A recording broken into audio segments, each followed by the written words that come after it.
Just in the last hour or so, we've had news through that the Iranians have launched a rocket attack on a base in Iraq. We'll show you where that base is now. This is a rocket attack in retaliation for the US assassination of the head of the Iranian Revolutionary Guard, General Qasem Soleimani. So this base is to the west of Baghdad. It's been a base, the Al-Assad Air Base, that's been used for quite some time for US troops. Word is that there were tens of rockets fired on that base from Iran. You can see it's a fair way over the border from Iran. No reports of casualties at this stage. We've been told the US President Donald Trump is being briefed and is also informing other senior politicians across the political spectrum of what's going on. We've got our US correspondent David Lipson joining us now. David, what can you tell us? Yeah, well, g'day Joe. The latest is we have a statement now from the Pentagon that confirms at least a dozen missiles have been launched from inside Iran and have actually hit at least two US bases inside Iraq. So I'll read you some of that statement. At approximately 5:30 p.m. EST, that's Eastern Standard Time in the United States, so about almost 2 hours ago, Iran launched more than a dozen ballistic missiles. I'll come back to that point, against US military and coalition forces in Iraq. It's clear that these missiles were launched from Iran and targeted at least two Iraqi military bases holding US military and coalition personnel. Al-Assad base is one of them, and Erbil is the other one.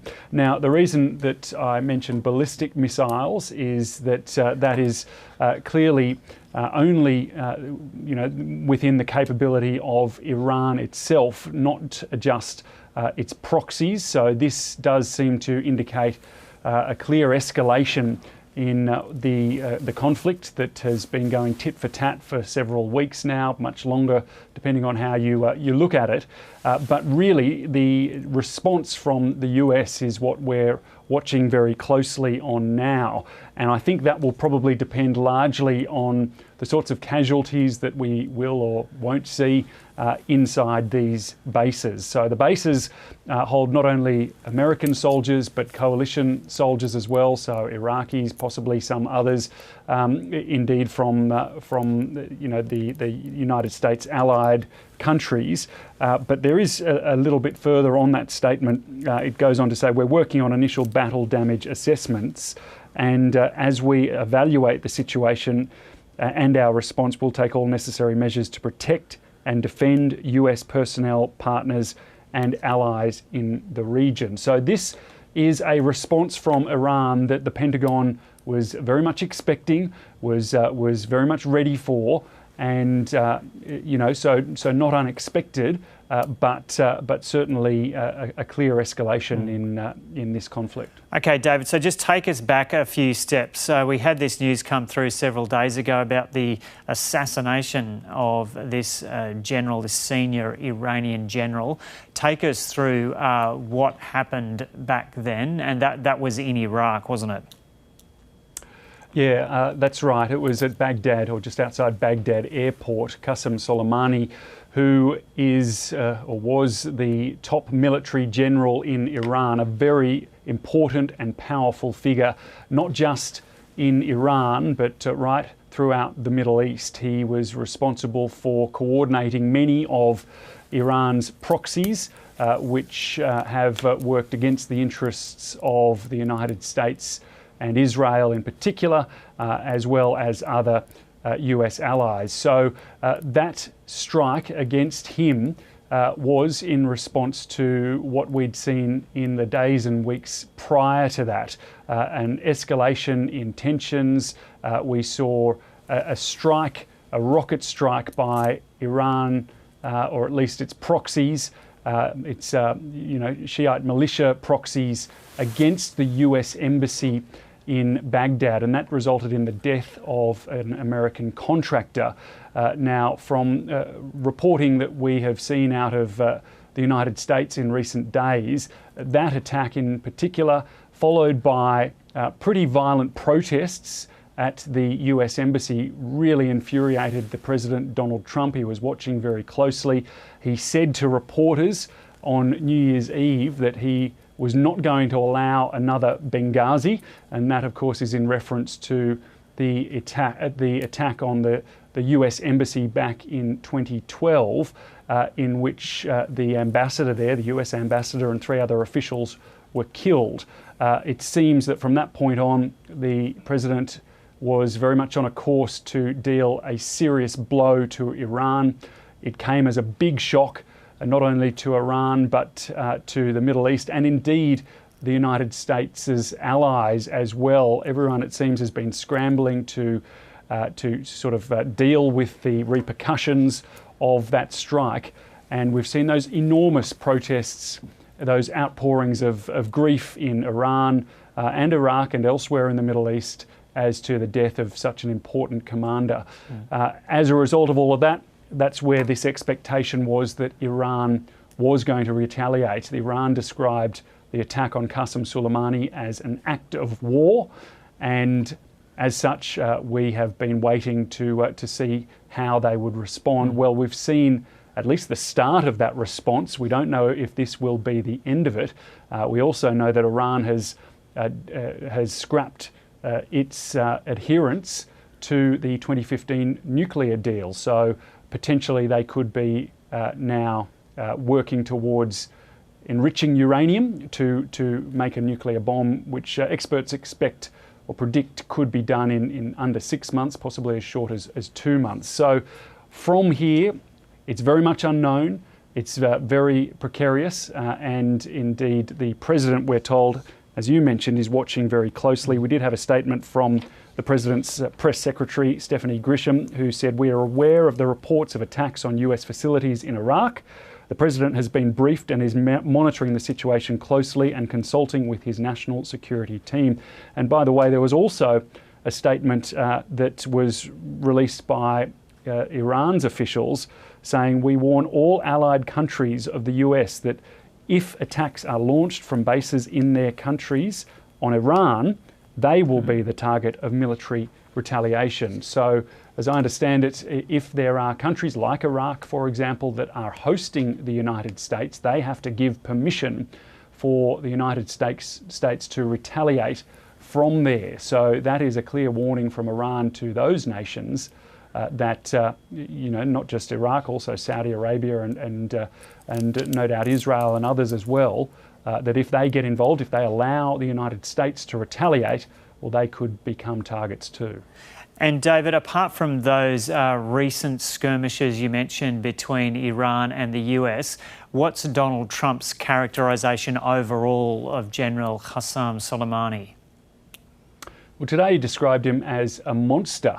And he has, over the last few days and weeks, or certainly the last few days, he has pointed to him as being someone who is not only, was not only working against the United States, but was actively responsible for the deaths of tens or hundreds of Americans over the past few decades.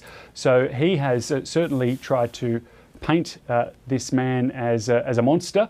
And not many people would disagree with him in that assessment, that he has certainly been responsible for the deaths of Americans.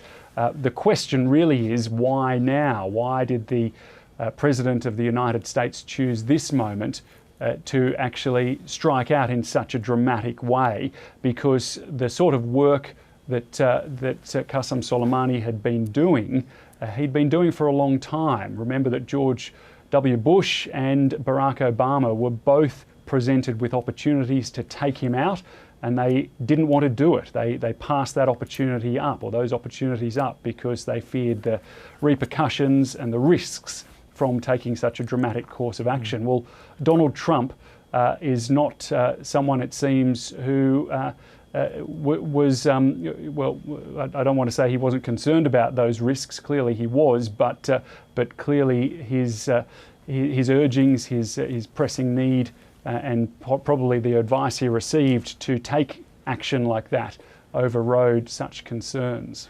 And David, you mentioned that Iran has put out this statement saying if attacks are launched from the soil of other countries by the US, those other countries can expect retaliatory attacks by Iran.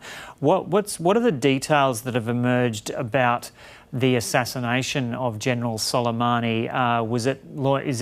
Has it been revealed that it was a drone that took off from an Iraqi airfield that fired the missile that killed Soleimani and others? Or what details have become known about that operation?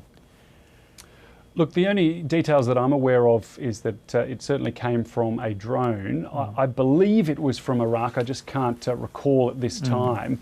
I don't know if that attack itself would trigger that warning from Iran.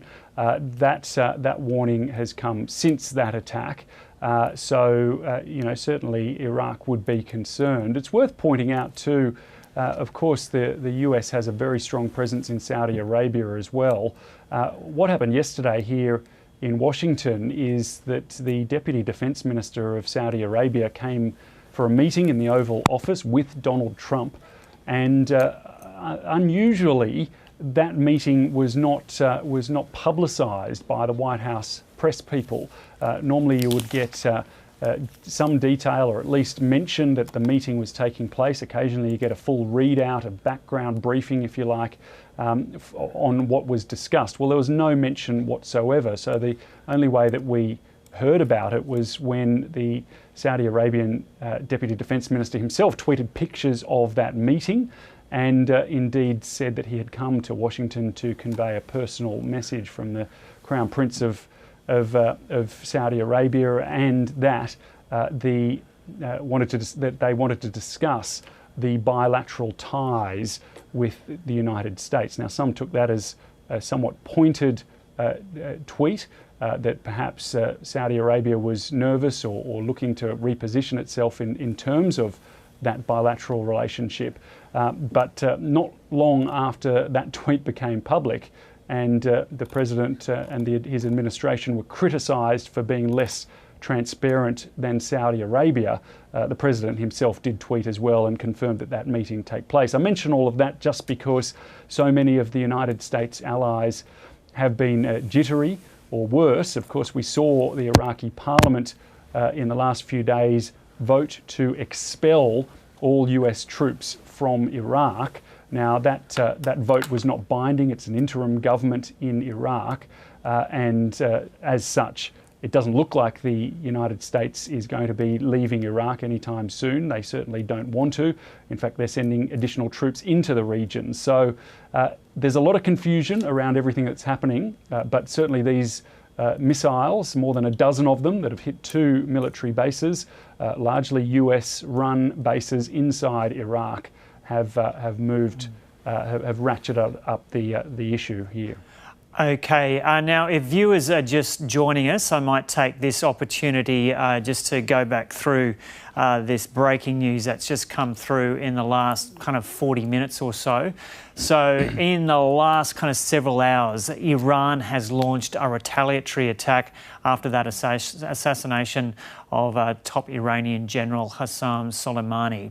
The attacks, it sounds like tens of missiles have been directed towards 2 facilities in Iraq, and we'll just show you where they are on the map now. And they're kind of deep inside Iraq that these missiles hit these facilities.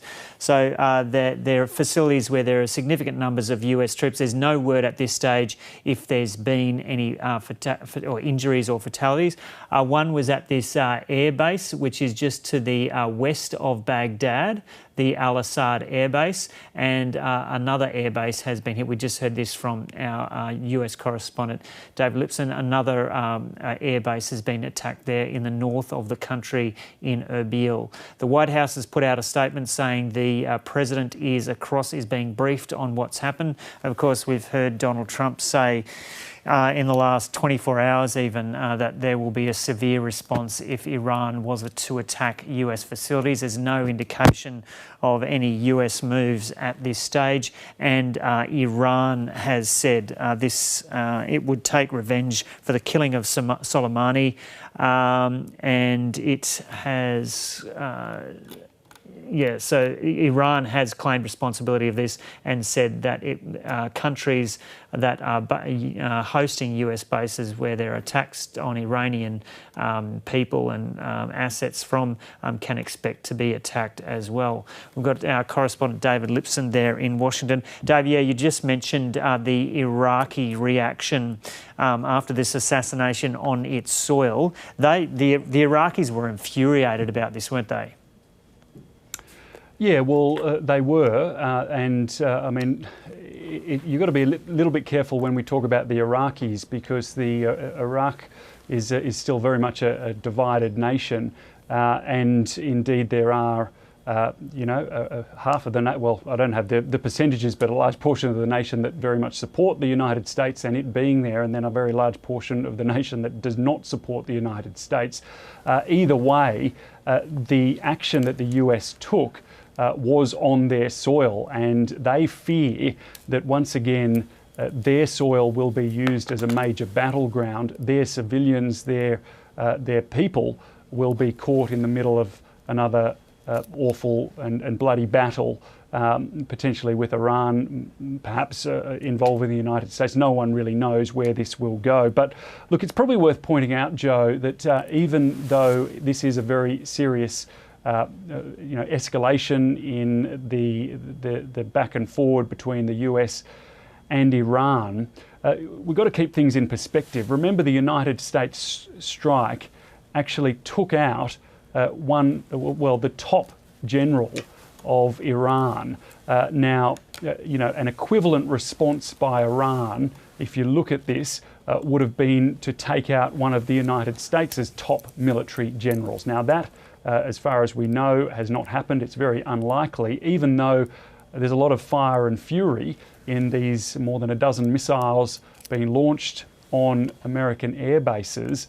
They're pretty big air bases, from my understanding, and it's unlikely that there would be casualties. So this may fit into that threading of the needle that we've heard a lot about in the last few days, that Iran has to undertake, because they need to show a serious response, a serious retaliation, but at the same time they obviously are severely outgunned by the United States, and the US president has shown very clearly that he is not going to take any more American casualties lightly.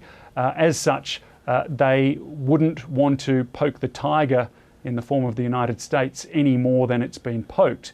So, in a way, we talked about the ramping up or the opening up of nuclear enrichment happening as one step in that, a show of defiance and force by Iran that they were retaliating in that way. Here we have a much more obvious and dangerous display of force, but not one, as far as we know, that has taken out a top US general. And as I say, that would be very unlikely from these strikes.